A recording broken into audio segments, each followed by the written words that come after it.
오늘 은혜 받으실 말씀은 사도행전 16장 16절로 26절 말씀입니다. 우리가 기도하는 곳에 가다가 점치는 귀신 들린 여종 하나를 만나니 점으로 그 주인들에게 큰 이익을 주는 자라. 그가 바울과 우리를 따라와 소리질러 이르되 이 사람들은 지극히 높은 하나님의 종으로서 구원의 길을 너에게 전하는 자라 하며 이같이 여러 날을 하는지라. 바울이 심히 괴로워하여 돌이켜 그 귀신에게 이르되 예수 그리스도의 이름으로 내가 네게 명하노니 그에게서 나오라 하니 귀신이 즉시 나오니라.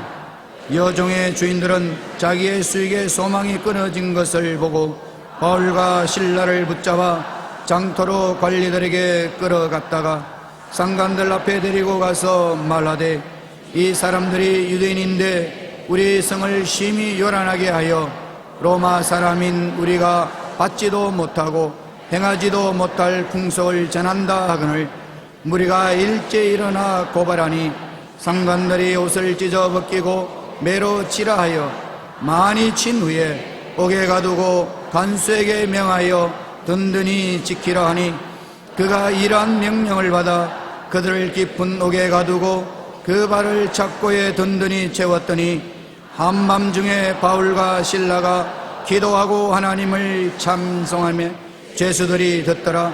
이에 갑자기 큰 지진이 나서 옥토가 움직이고 문이 곧 다 열리며 모든 사람이 메인 것이 다 벗어진지라.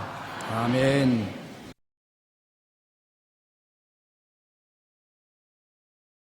저는 여러분에게 큰 고통을 당했을 때라는 제목으로 말씀을 나누고자 합니다. 바울과 실라가 빌립보시에 가서 복음을 전하는데 한 점치는 여자가 따라다니면서 큰 소리로 여러분 이 사람들은 지극히 크신 하나님의 종으로서 구원의 도를 가르치는 것입니다. 상당히 좋은 말 같지 않습니까? 점치는 여자가 따라다니면서 선전을 해주니까 그것이 좋은 것이 아니라 시도 때도 없이 고함을 칩니다. 바울 선생이 전도를 하는데 일어나서 고함을 치고 가는데 뒤따라오면서 고함을 치고 하니까 도저히 괴로워서 견딜 수가 없습니다.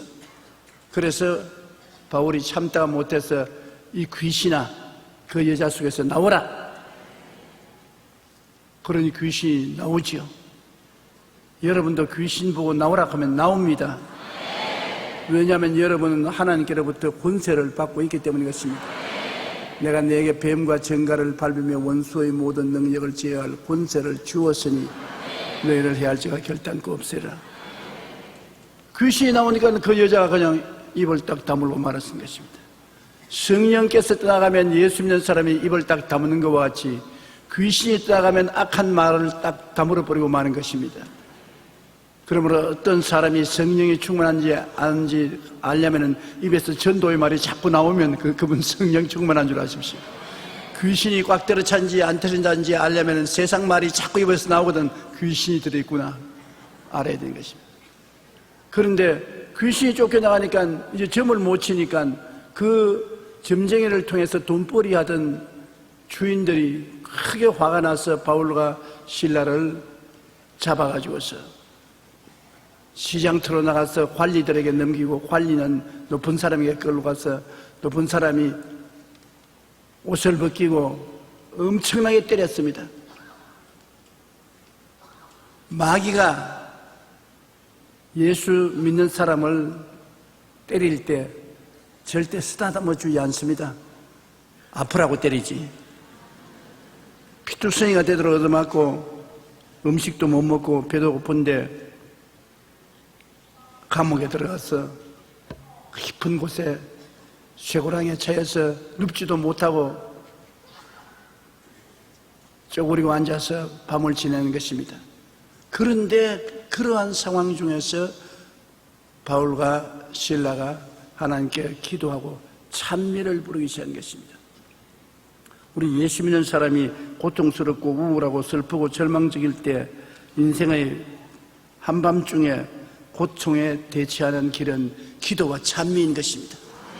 세상 사람은 기도와 찬미를 하지 못하기 때문에 이런 고통을 견디지 못하지만 기도와 찬미를 통해서 우리 예수 믿는 사람은 이런 고통을 이겨낼 수 있는 것입니다. 첫째로, 큰 고통을 당하여 마음이 말할 수 없이 우울하고 슬프고 좌절되고 절망될 때 우리가 해야 될 일은 기도하고 하나님을 찬미해야 되는 것입니다. 기도가 안 나오는데요, 안 나오니까 기도해야지요. 잘 나올 때야 기도하라고 말할 필요 없어요. 자식들 보고 공부 잘하는 자식 보고 공부하라 합니까? 공부 안 하니까 야 이놈아 공부하라 그러지. 하나님이 기도하라는 것은 기도하지 않기 때문에 우리 보고 기도하는 것입니다. 그러므로 어려움을 당할 때 기도하고 찬미를 해야 되는 것입니다. 은혜롭지 못해서 마음에 찬미가 안 나와도 찬미를 해야 돼요. 사도행전 16장 25절처럼 한밤중에 바울과 실라가 기도하고 하나님을 찬송하며 죄수들이 듣더라. 찬미를 하면 자기만 위로받는 것이 아니라 주변에 듣는 사람들도 위로를 받습니다. 마음의 원망과 불평과 탄식을 말하면 자기만 상처 입는 것이 아니라 듣는 사람들 마음에도 깊은 상처를 남겨놓게 되는 것입니다. 우리 사람은 자기 혼자 사는 법이 없습니다. 그 사람이 주위에 반드시 영향력을 받고 영향력을 미치는 것입니다. 우리가 기도하고 하나님을 찬미하려고 할 때 기도가 안 나오고 찬미가 안 나올 때 어떻게 하겠습니까? 그때 주님이 말씀하신 대로 돕는 자 보혜사 성령에게 부탁을 해야 되는 것입니다. 내가 너희를 고아와 같이 버려놓지 아니하고 내게 다시 오리라. 내가 아버지께 구하겠으니까 또 다른 보혜사를 너희에게 주사 영원토록 너희와 함께 있게 하시리니. 예수님은 처음 보혜사고 성령님은 또 다른 보혜사인 것입니다. 다른 보혜사가 이 자리에 오늘 또 와 계셔요. 왜? 여러분을 돕기 위해서 와 계시겠습니까?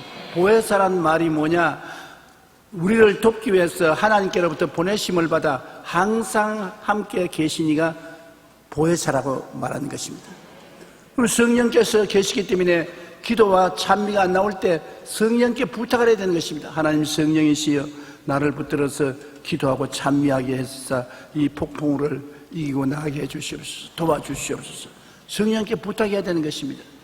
로마서 8장 26절에 성령도 우리의 연약함을 도우시나니 우리는 마땅히 기도할 바를 알지 못하나 오직 성령이 말할 수 없는 탄식으로 우리를 위하여 친히 간구하시니라. 우리가 성령의 감동으로 아는 말로도 기도하고 또 방언으로도 기도하고 방언 기도와 아는 말을 섞어서 기도하면 놀라운 기도의 효과를 얻을 수가 있는 것입니다. 왜냐하면 환난과 고통과 괴로움, 마음의 좌절과 절망은 여러분의 힘으로 이길 수 없습니다. 하나님의 능력으로 이길 수가 있는 것입니다. 바로 하나님이 이런 것을 극복하시기 위해서 성령 보혜사를 우리에게 보내주신 것입니다. 고통을 통하여 하나님의 나라가 나타나기 때문에 우리는 하나님께 부르짖어 기도해야 되는 것입니다. 밤이 어두운 것은 아침이 다가올 준비를 하는 것입니다.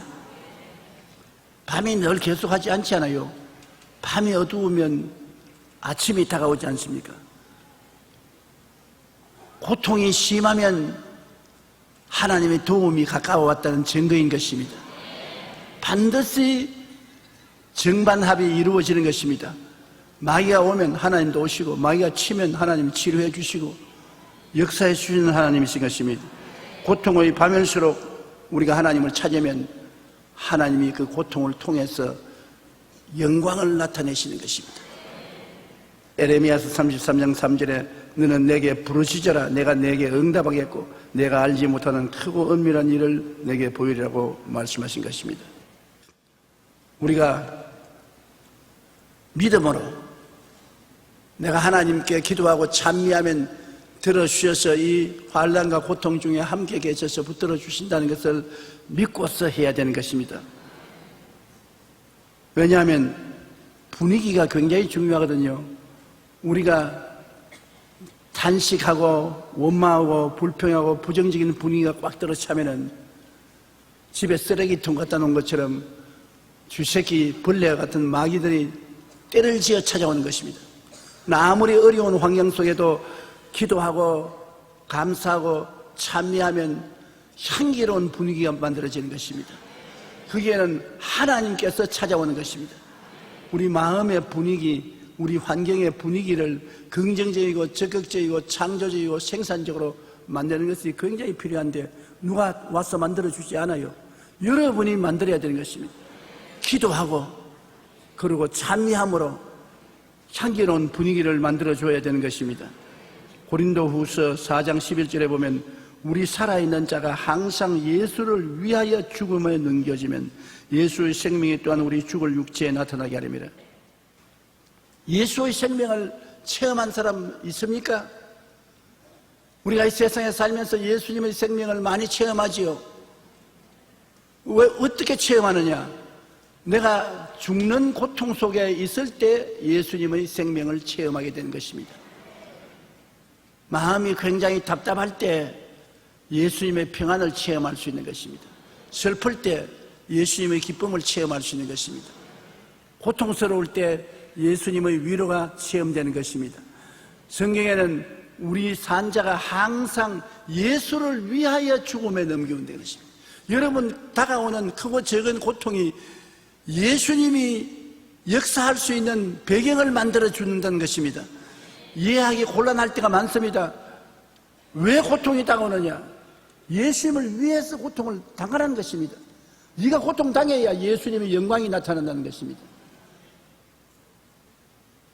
참 이해하기 곤란하지요. 그러나 하나님이 그렇다면 그런 겁니다. 저는 많은 시험과 고통을 당할 때 성령께서 제게 말씀하시기를 이 고통은 하나님이 살아계신 것을 나타내기 위한 배경이니까 고통받는 것을 큰 영광으로 생각해라. 하나님이 선택해서 네가 죽음의 고통을 당하게 되었다. 보통 사람은 안 택한다. 못 견디니까. 너는 견딜만 하니까 택해서 이 고통을 주셨으니까 감사하게 받아들여라. 너를 통해서 하나님의 영광이 나타난다. 그 말씀 들으니까 그것도 그럴싸해요. 그래서 감사할 수밖에 없는 것은 수많은 사람 내놓고 나를 택해서 믿음직하다고 생각하셔서 고통을 주셔서 예수님이 그 고통을 해결함으로 살아계신 그리스도를 만방에 나타내게 하신다니 기쁘고 좋은 일인 것입니다. 그러므로 예수를 위하여 죽음에 넘겨지는 것입니다. 여러분, 고통당하는 것 예수님 위해서 당한다는 것을 알아야 되는 것입니다. 그 고통을 통해서 예수님의 부활의 역사가 여러분 생애 속에 나타나기 때문인 것입니다. 로마서 8장 18절에 현재의 고난은 장차 우리에게 나타날 영광과 비교할 수 없도다. 하나님은 고통이 오게 하시면 곧따라 영광도 오게 하는 것입니다. 고난은 동등 혹은 그 이상의 영광을 반드시 데리고 같이 옵니다. 고난이 있습니까? 그 고난을 통해서 하나님 영광이 나타나는 것입니다. 고난이 없습니까? 아무것도 없어요. 영광도 뭐도 아무것도 없어요. 배가 고픕니까? 하나님이 밥상 차려주시는 것입니다. 배가 부릅니까? 아무것도 안 주시는 것입니다. 이스라엘 백성이 광야에서 배가 고픈 것 얼마나 감사합니까? 배가 고팠기 때문에 만나를 하나님이 주신 것입니다. 그럼 우리가 성경을 보고 야, 하나님이 만나를 다 내려주셨구나. 그 덕분은 배고픈 이스라엘 백성 덕분에 만나를 내려주시는 하나님을 우리가 알게 된 것이요. 하나님이 바위에서 왜 물을 냅니까? 쓸데없이 물을 왜 바위에 물을 쏟아내게 하는 것입니까? 이스라엘 백성이 광야에서 목이 말라 죽을 고생을 하니까 그게 하나님의 영광을 나타내 주신 것입니다. 그럼 우리는 하나님은 바위에서 물도 나타내시는구나.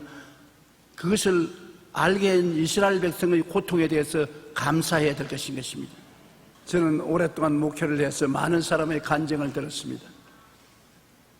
우리 교인들 중에 잘 나가는 성도는 만나서 이야기할 거리가 없어요. 밥을 먹어도 밥만 먹지, 부지런히 먹지. 할 말이 없어요. 눈만 맞추고 싱긋 웃고 밥만 먹고. 그런데 큰 시험과 환난을 통해서 새벽기도, 철야기도, 기도문 기도를 하고 하나님의 응답을 받아서 해방된 사람은 초청을 받아서 밥 먹을 여가가 없어요. 숟갈 들고 난 다음 숟갈 입에 들어갈 시간이 없어. 그 간증이 얼마나 놀라운지, 얼마나 고통스러운 가운데 하나님이 나타나셔서 이런저런 큰 역사를 베풀어서 하나님으로 영광을 체험하게 되고 온 가족 식구들이 다 예수 믿게 되고 입에 침이 마르도록 간증을 하는 것입니다. 그래서 그 집에서 나올 때 하나님, 이 우리 성도에게 고통을 준 거 감사합니다. 왜? 사망이 그 속에 역사이기 때문에 생명의 간증을 풍성하게 들었습니다. 내가 이제 주일날이나 수요일날에 설교할 때 써먹게 되었으니 감사합니다. 그 간증을 안 들었으면 내가 어떻게 써먹겠어요?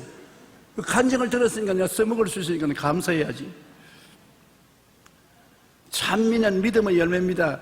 기도도 고통이 다가올 때 성령이 도와주실 기도만 하는 것이 아니라 찬미는 믿음의 열매인 것입니다. 믿음이 있는 사람은 찬미하게 되어요. 히브리서 13장 15절에 우리는 예수로 말미암아 항상 찬송의 제사를 하나님께 드리자. 이는 그 이름을 증언하는 입술의 열매니라. 옛날에 이스라엘 백성은 제사를 드리는데 우리는 찬미를 드리면 제사 드리는 것이 되는 것입니다. 시편 69편 30절로 31절에 내가 노래로 하나님의 이름을 찬송하며 감사함으로 하나님을 위대하시다 하리니 이것이 소꽃 뿔과 굽이 있는 황소를 드림보다 야훼를 더욱 기쁘시게 함이 될 것이라. 이스라엘 백성은 소를 잡아서 속죄제나 속건제나 번제나 화목제를 드리는데 여기에 소도 보통 소 아닙니다. 곧 뿔과 굽이 있는 황소, 아주 건장한 황소를 잡아서 하나님께 제사 드리면 굉장히 큰 제사 드리는 것입니다. 그런데 우리가 찬미를 드리면 그런 제사보다 하나님이 더 좋아하신다는 것입니다. 그러니 소를 잡아서 드리려면 돈 들지 않아요. 찬미하는데 돈 듭니까? 그런데도 왜 찬미 안 해요? 하나님이 그렇게 기뻐하시는데 우리 찬미해야지요. 하나님이 기뻐하시면 하나님이 여러분에게 도움을 베풀어 주시는 것입니다. 시편 104편 33절에 내가 평생토록 야훼께 노래하며 내가 살아있는 동안 내 하나님을 찬양하리이다. 평생토록 살아있는 동안에 하나님을 찬미하고 하나님이 크게 기뻐하시게 되는 것입니다. 미국의 폴 마이어 씨는 27세 백만장자가 되었습니다. 그는 수익의 50%를 기부한다는 것을 원칙으로 한 미국의 기부왕입니다. 그런데 그가 어떻게 27살에 백만장자가 되었느냐? 큰 고통을 당했기 때문에 이렇게 백만장자가 되어서 간증을 하게 되었으니 그가 고통당한 것은 큰 축복입니다. 왜 그러냐? 그는 일자리를 찾기 위해서 이력서를 내고 회사를 찾아다녔는데 57개의 회사에 지원서를 제출했으나 면담에서 다 거절당했습니다. 직장 구하러 57개 회사를 돌아다녔으나 다 거절당했습니다. 그 이유는 대학을 못 나왔습니다. 집이 너무 가난해서. 그리고 키가 작고 인물이 못 났습니다. 그러니 대학도 못 나왔지, 키가 작아서 인물도 못 났지. 그런 사람이 지원하니까 회사에 인사 담당이 좋아할 때가 있어요. 늘 거부당하고 마는 것입니다. 그러나 포기하지 않고 계속 직장을 구하다가 시저 변두리의 조그마한 정권회사 직원으로 채용이 되었었습니다. 그래서 그는 이것이 인생의 기회로 생각하고 하나님께 감사하며 얼마나 열심히 일했던지 세일스 대화에서 상을 휩쓸었습니다. 그 후 교육, 컴퓨터, 금융 등 40개 회사 넘는 회사를 운영하게 되고 큰 성공을 거두어 27살에 백만장자가 된 것입니다. 인물도 못나고 키도 적은 사람이 이제는 인물도 잘나고 키 큰 사람을 마음대로 주물럭거리게 됐었습니다. 그래서 신문기자가 물었습니다. 무엇이 당신을 그 불리한 환경 가운데서 성공하게 했느냐? 그가 두말하지 않고 당장 그 자리에 대었습니다. 기도하고 찬미함으로 나는 이리저리 열려갔다. 내가 캄캄한 밤을 당하고 사람들에게 멸시와 천대를 당하고 가는 곳마다 핍박을 받았지만은 그때마다 하나님께 엎드려 기도하고 찬미함으로 하나님의 영광이 나타날 줄 내가 꼭 믿었다. 그래서 하나님 나를 통해서 지금 영광을 받는다고 말한 것입니다. 이처럼 놀라운 성공을 이루게 된 데는 고통의 밤에도 오직 하나님께 기도하고 찬미했기 때문에 그런 것입니다. 우리가 인생의 어려움 가운데서도 하나님의 능력이 나타날 것을 믿고 기도하면, 그리고 찬미하면 하나님이 그 고통을 통해서 영광을 나타내게 되는 것입니다. 고통은 우연히 다가오는 것이 아닙니다. 하나님을 위해서 여러분에게 다가온 것입니다. 죽음은 우연히 다가오는 것이 아닙니다. 예수를 위하여 죽음에 넘겨지면 예수의 생명도 우리 죽을 육체에 나타나게 하려 합니다. 그러므로 이 세상을 살아갈 때 안에 내용을 알면은 우리가 능히 이길 수가 있는 것입니다. 고통을 당할 때 원망, 불평, 탄식하면 하나님이 넌 낙제다. 그러면 고통은 고통대로 당하고 도움은 받지 못합니다. 고통을 당하면 하나님 감사합니다. 나 같은 사람을 선택해서 영광 받으시려고 고통 주십니까? 감사합니다. 할렐루야, 할렐루야, 감사합니다. 하나님이 야, 너 참 착하구나.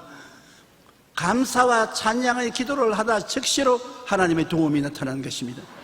병들었을 때 하나님 왜 병 안 고쳐줍니까 하고 원망하지 말고 하나님 병들었음을 감사합니다. 주님께서 빨리 고치셔서 더 영광 받으소서. 그러면 감사가 바로 치료입니다. 감사하자마자 하나님의 영광이 나타나기 시작하는 것입니다.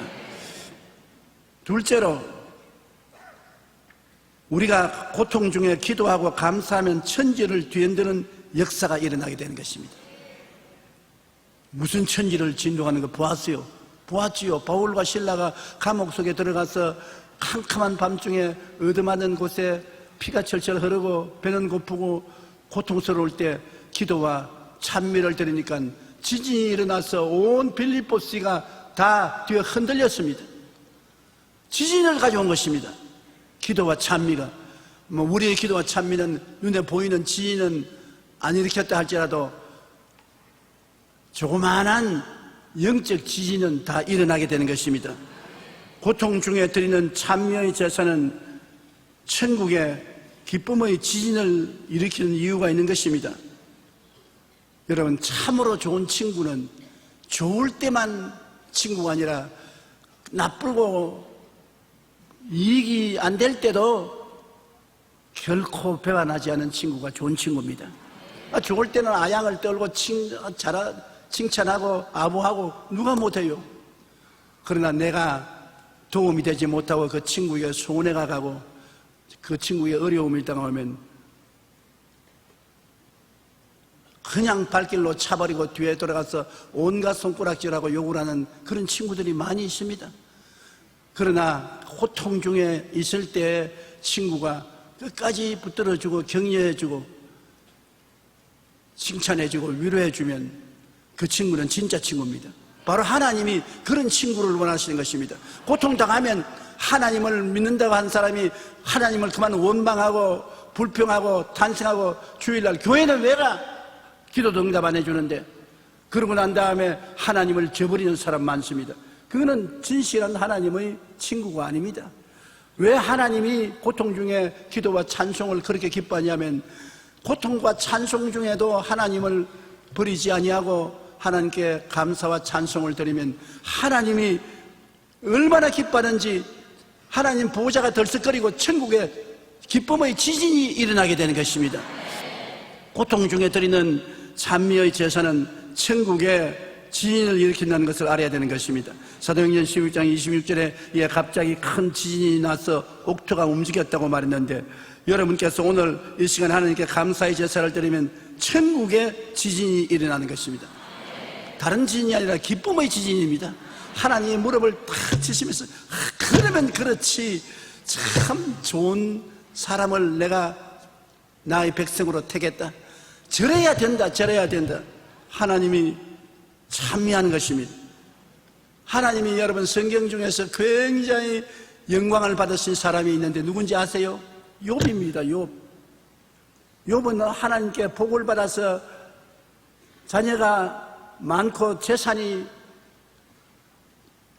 억만장자였었습니다. 그러는데 마귀가 참소해서 그 재산 다 잃어버리고 그 자식들 다 죽고 나중에는 마귀가 쳐서 동양성 문둥병이 걸려서 온몸에 문둥이 생겼습니다. 기와장으로 몸을 걸고 잿더미 위에 앉았으니까 부인이 와서 야 그래도 진실을 지키려냐 하나님을 저주하고 뒤져라 뒤져. 여러분 어려울 때 부인이 그 말하는 건 고통스럽습니다.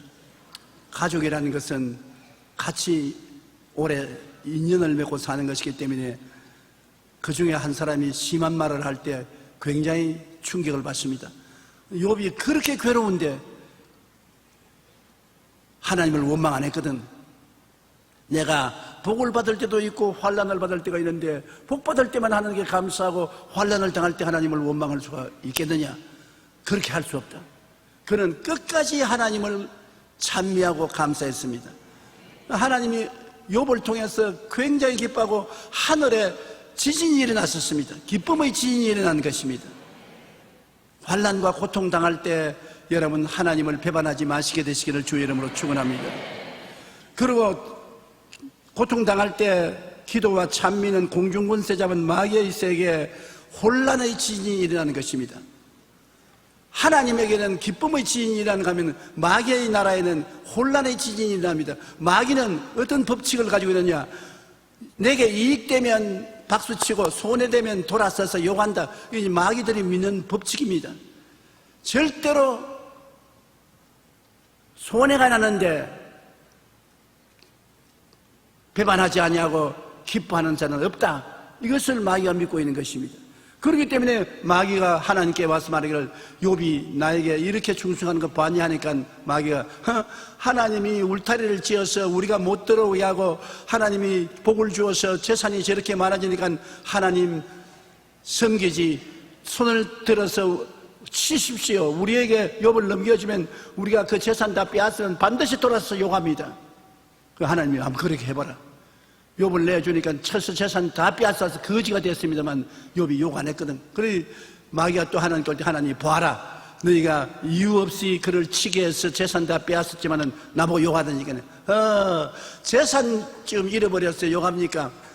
몸을 쳐서 온몸이 병들어 죽게 되면 반드시 욕합니다. 어디 그렇게 해봐라. 그래서 마귀가 가서 욥을 쳐서 온몸 전신이 병들게 만드는 것입니다. 학자들이 말하기를 동양성 문둥병이 걸렸다 그래요. 그런 고통 속에 있는데도 욥이 욕했습니까? 마귀가 하나님 앞에 다시 나와 서지도 못했습니다. 혼란이 일어났었습니다. 우리가 고통 중에 기도하고 감사하면 마귀의 공중권세 잡은 그들의 왕궁에 큰 혼란의 지진이 일어나게 되는 것입니다. 찬송은 대적을 이기기 위한 위력의 성입니다. 우리가 찬송을 하면은 마귀의 나라에 큰 혼란이 일어나서 그들은 그 지진에 박살이 나는 것입니다. 민수기 10장 9절에 너희 땅에서 너희가 자기를 압박하는 대적을 치러 나갈 때에는 나팔을 크게 불지니 그리하면 너희 하나님 야훼가 너희를 기억하고 너희를 너희의 대적에서 구원하리라. 원수와 싸우러 나갈 때 하나님께 찬미하는 나팔을 부라는 것입니다. 나팔을 불고 찬미를 하고 나가면 하나님은 기뻐서 천당이 진동하고 마귀의 지는 큰 혼란이 나서 정신을 차릴 수가 없게 되는 것입니다.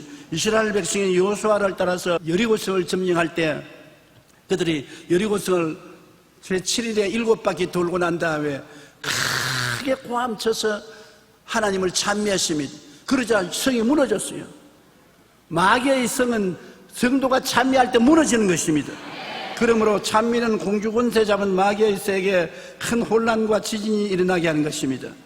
역대하 20장 20절로 23절을 보면은 여호사밧 왕이 암몬 자손과 모압 자손과 세일산 주민 연합군들이 쳐들어와서 그들을 대항하여 나갈 때 여호사밧 왕은 믿음이 좋은 왕입니다. 군대들 앞에 성가대를 만들어서 성가대가 거룩한 옷을 입고 전쟁에 같이 나갑니다. 세상에 전쟁에 나가는데 앞에 탱크가 나가든지 장갑차가 나가야지 성가대가 나가면 어떻게 합니까? 이 식으로 하면 우리 전쟁이 나면 우리 성가대들 제일 일선에 내보내야 돼. 그것은 하나님이 찬미를 그렇게 좋아하고 찬미를 하면 마귀의 진에 큰 혼돈이 온다는 것을 여호수아같이 알았기 때문에 적군들 앞에서 성가대원들이 찬양을 부르고 하나님을 찬미하며 적군 가운데 큰 혼란이 와서 연합군이 서로 싸웁니다. 암몬 자손, 모압 자손, 세일선 주민들이 서로 치고받고서 와서 다 죽었어요. 서로 싸워서 죽인데 이스라엘 성가대원들은 노래하고 노래 박자에 맞추어서 서로 칼로 찌르고 죽고 나중에 이스라엘 백성들은 가서 전리품만 주워 모은 것입니다. 요사이 그렇게 하라도 못해요. 그만큼 여호사밧 같은 믿음을 가진 사람 없으니까. 전쟁터에 성가대원을 앞세워서 전쟁하러 나가는 왕이 어디에 있습니까? 오늘날도 하나님이 그렇게 역사할까요? 그래서 안 해봤으니까 모르겠어요. 그렇게 용감하게 할 수 있는 사람이 없기 때문에 모르겠습니다. 좌우간 악령은 찬송하는 것을 굉장히 싫어합니다. 이스라엘의 첫째 왕인 사울 왕이 악령이 덮쳐서 고통당할 때 신하들이 와서 말을 했습니다. 보소서 하나님께서 부리시는 악령이 왕을 번뇌케 하온즉 원하건대 우리 주께서 당신 앞에 모시는 신하들에게 명령하여 수금 잘 타는 사람을 구하게 하소서. 하나님께서 부리시는 악령이 왕에게 이를 때 그가 손을 타면 왕이 나으시리이다. 사무엘상 16장 23절에 하나님께서 부리시는 악령이 사울에게 이를 때 다윗이 수금을 들고 와서 손으로 탄즉 사울이 상쾌하여 낫고 악령이 그에게서 떠나니라. 그러므로 찬양은 마귀의 진에 큰 혼란의 지인이 일어나기 위해서 패하게 하는 것입니다. 왜 설교하기 전에 성가대가 찬송합니까? 그것은 성가대가 미리 청소해 주는 것입니다. 여러분 그냥 들어올 때 귀신과 마귀들이 많이 붙어오지 않아요. 성가대가 노래하면 다 귀신들 쫓겨나가고 목사님이 강단에 설 때 편안하게 설교하라고 노래하는 거예요. 그 성가대 직분이 얼마나 큰지 몰라요.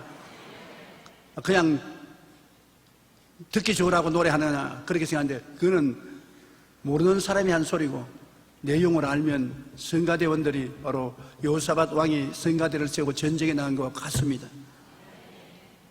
그래서 성가대원들이 기도를 많이 하고 성가를 잘 불러주면 제가 설교하기가 편하죠. 설교가 안 나오면 여러분 책임인 줄 아십시오.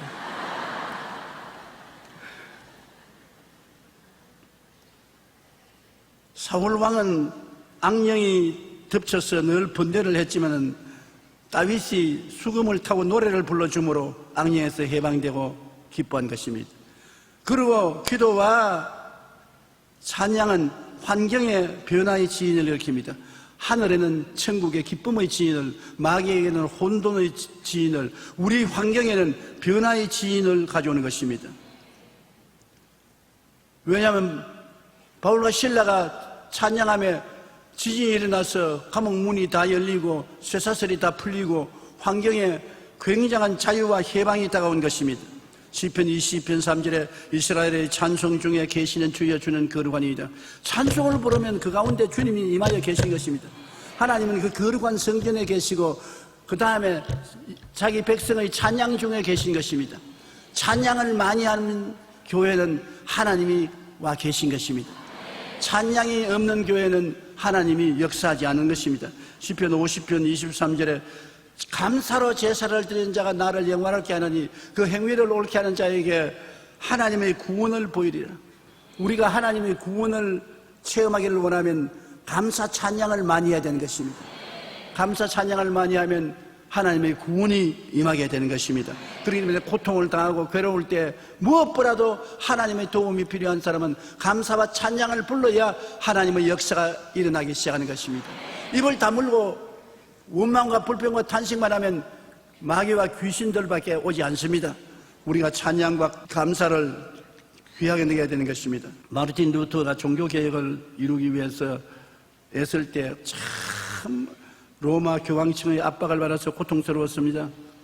그런데 중요한 종교개혁의 회의를 해야 될 때 엄청난 부담 때문에 그만 피하고 싶은 생각이 나서 회의에 안 가려고 작정을 했습니다. 그래서 자기 서재에 쪼그리고 앉았는데 엎친데 덮친격으로 부인이 엉엉 울면서 상복을 입고 들어온단 말입니다. 아니 여보, 무슨 일이 생겼어? 누가 돌아가셨어요? 왜 울면서 상복을 입고 들어옵니까? 부인이 하나님이 돌아가셨어요. 무슨 그런 망령된 소리를 하냐? 하나님 돌아가셨더니 하나님이 안 돌아가셨으면 당신 같은 위대한 종이 이렇게 낙심을 하고 쭈그리고 앉을 이유가 어디 있습니까? 하나님이 돌아가셨기에 당신이 쭈그리고 앉아있지. 그 말에 마르틴 루터가 마음의 깨달음이 들어왔습니다. 참 마르틴 루터는 종교개혁을 할 때 자기 마누라 덕분에 했어요. 사람들이 그 부인 말은 안 하고 마르틴 루터 말은 자꾸 말하는데 부인이 상복을 입고 울면서 들어와서 마르틴 루터를 깨우쳤기 때문에 종교개혁이 일어난 것입니다. 그래서 마르틴 루터가 일어나서 기도하고 찬미를 부르기 시작했습니다. 찬미가 그 마음속에 큰 용기와 힘을 주었는데요. 그 당시 그가 부른 찬송이 찬송가 585장인데 어디 우리도 한번 같이 불러보십시다.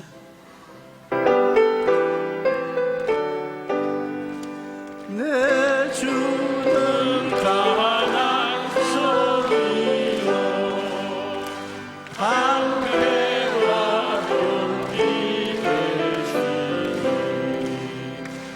큰 환난에서 우리를 구하여 내시리로다. 예원 수마리는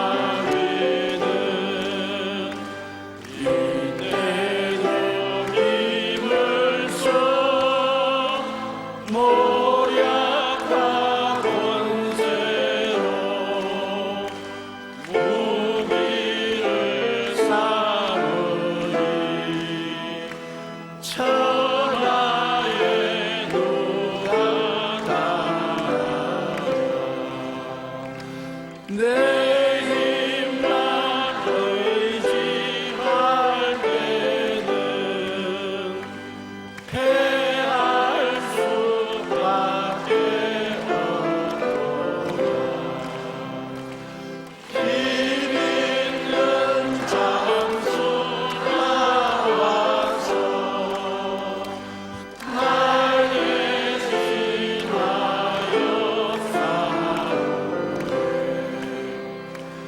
이 장수가 주 예수 그리스도 만물의 주로라. 당할 자는 누구냐? 반드시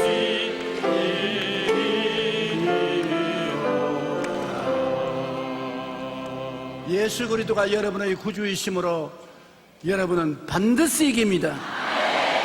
그러므로 믿고 기도하고 찬미하는 여러분 되시기를 주님 이름으로 축원합니다. 우리는 절대로 피할 수가 없는 것입니다. 셋째로 지진이 일어난 결과에 어떠한 일이 일어났습니까? 감옥 문이 열립니다. 사도행전 16장 26절에 문이 곧 다 열리며 모든 사람의 매인 것이 다 벗어진지라. 죄의 감옥, 마귀의 감옥, 저주와 절망의 감옥, 흑암의 감옥 문이 다 열린다. 그러니 바울과 실라가 환난을 당하여 감옥에 갇힌 것이 큰 하늘나라의 영광이 되지 않습니까? 그 일이 없었으면 감옥 문이 열리고 자유와 해방이 주어지는 이런 귀한 메시지가 어떻게 우리에게 전달되겠습니까? 우리가 오늘 하나님을 제하면 하나님은 우리 인생의 감옥 문을 여신다. 죄악의 감옥, 저주의 감옥, 죄악의 감옥, 질병의 감옥, 죽음의 감옥을 열어 제끼시고 우리 영혼이 잘되고 범사에 잘되며 강건하게 하신다. 그런 확실한 믿음을 어디서 얻을 수 있어요? 바울과 실라가 체험했기 때문에 우리는 그 하나님이 우리의 하나님이므로 우리 가운데도 그런 역사를 할 것을 믿을 수가 있는 것입니다. 이러므로 고통과 괴로움은 하나님이 더 큰 영광을 나타내기 위한 수단과 길이라는 것을 알아야 되는 것입니다. 감옥 문이 열립니다. 오늘 또 여러분 믿음으로 감사하고 찬미를 부르면 여러분의 메인 것이 풀리게 되는 것입니다.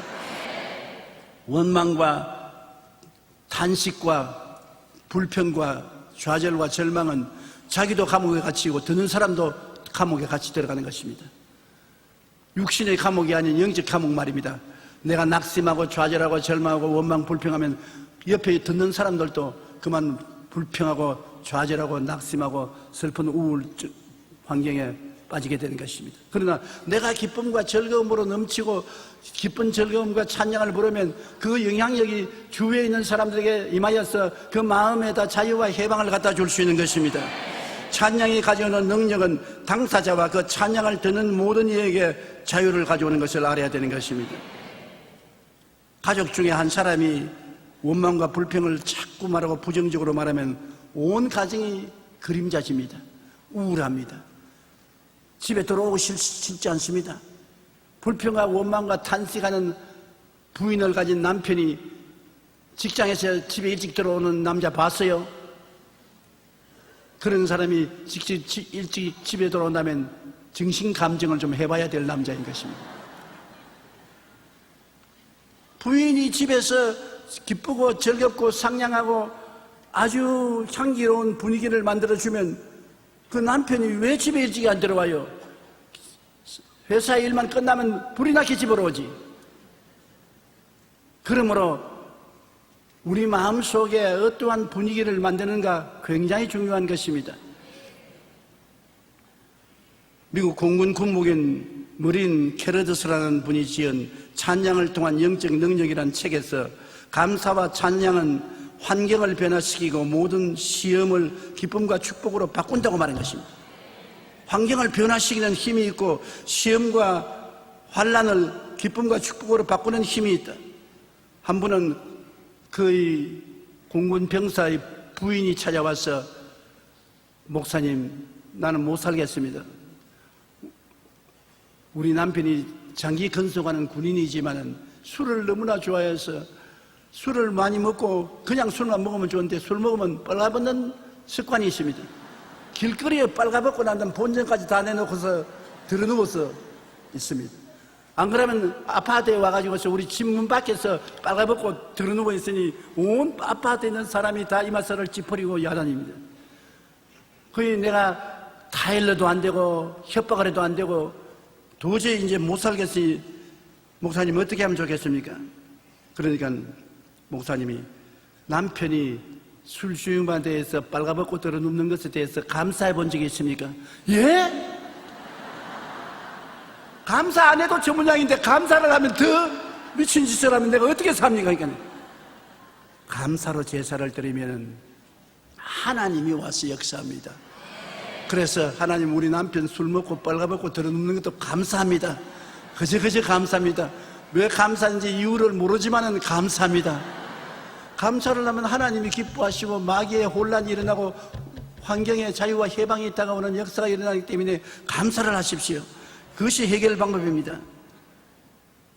그래서 부인하고 같이 기도를 하면서 감사를 드렸습니다. 목사님이 선도를 해서 하나님 이 병사가 술만 먹으면 빨가벗고 술 휴정을 하고 길거리에서도 잠을 자고 하는데 감사합니다. 이런 사람이 있는 것을 감사합니다. 하나님 영광이 나타나려고 이렇게 하는 것이니 감사합니다. 이런 사람이 있어야 이런 사람을 고치는 하나님이 나타나지 않겠습니까? 감사합니다. 그러고 난 다음에 부인이 집으로 돌아가는데 돌아갔으면 남편에게 어떠한 일이 일어났는지 빨리 보고를 해줘야 하는데 사람들은 어려울 때는 와서 말을 하지만 하나님의 능력이 나타나고는 보고가 안 할 때가 많아요. 나도 많은 사람 안수기도 하지 않습니까? 안수하고 난 다음 아주 어려운 병은 안수하고 난 다음 어떻게 됐나 관심이 굉장히 깊습니다. 그런데 좀 연락을 해주면 좋겠는데 가고 난 다음 연락이 없어요. 꼭 내가 연락을 해야 됩니다. 어떻게 됩니까? 아유 그날 안수받고 난 다음 많이 좋아졌어요. 좀 일찍이 말을 해주지 이제야 물어서 말을 해주죠.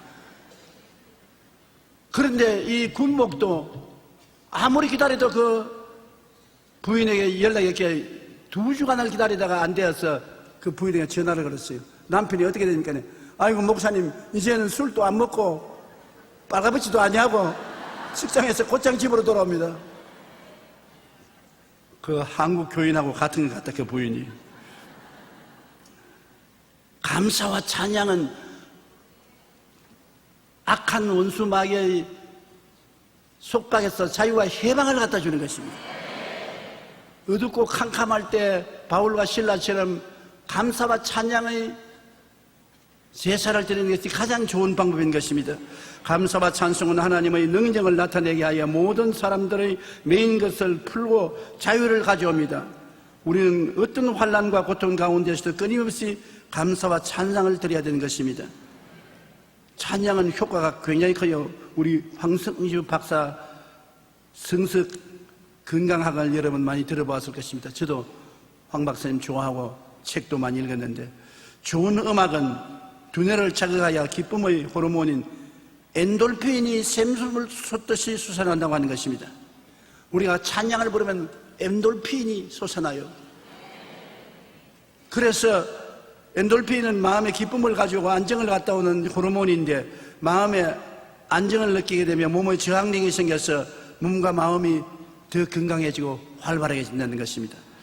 이러한 음악은 스트레스 해소에 효과가 있어 최근에는 질병의 치료에도 음악을 많이 활용하고 있습니다. 특히 인간의 목소리는 하나님이 창조하신 최고의 악기입니다. 찬송은 그 어떤 음악보다 우리의 몸과 마음에 더 효과가 있습니다. 저는 목소리가 좋지 못해서 사람들 앞에서는 찬송을 안 불러도 혼자는 많이 불러준다고요. 날 들으라고. 우리 담임 목사 이 목사님은 목소리가 좋아서 노래를 부르면 굉장히 은혜로워요. 이 목사님 노래 부르고 찬송 부르고 예배 인도할 때 나는 내 사무실에 텔레비를 틀어놓고 은혜를 받는데, 오늘 또 노래 부르는데 굉장히 마음의 감동을 느꼈어요. 그런데 나는 내가 노래 부르면 곡조를 잘못 잡아가 교인들이 전부 다 틀려버린 거예요. 그래도 혼자는 차를 타도 부르고 집에서도 찬송 부르고 많이 부릅니다. 그러니까 엔돌핀이 많이 나오죠. 여러분, 찬송 남 들으라고 부르지 말고 나 들으라고 자기가 스스로 많이 부르세요. 즐거운 엔돌핀이 많이 뇌 속에서 생산되는 것입니다. 시편 150편에는 나팔 소리로 찬양하며 비파와 수금으로 찬양할지어다, 소고치며 춤추어 찬양하며 현악과 통소로 찬양할지어다, 큰 소리 나는 재금으로 찬양하며 높은 소리 나는 재금으로 찬양할지어다라고 말하는 것입니다. 모든 수단과 방법을 다해서 하나님을 찬미하고 기도할 때 흑암의 감옥문이 열리고 우리 자신뿐 아니라 모든 사람들이 메인 것이 풀리게 되며 해방과 자유의 은혜를 받게 되는 것입니다. 바울 선생과 신라의 기도와 찬송 때문에 감옥문이 다 열리고 모든 죄수들이 쇠고랑이 다 풀리고 그중 죄수들이 한 놈도 도망 안 쳤습니다.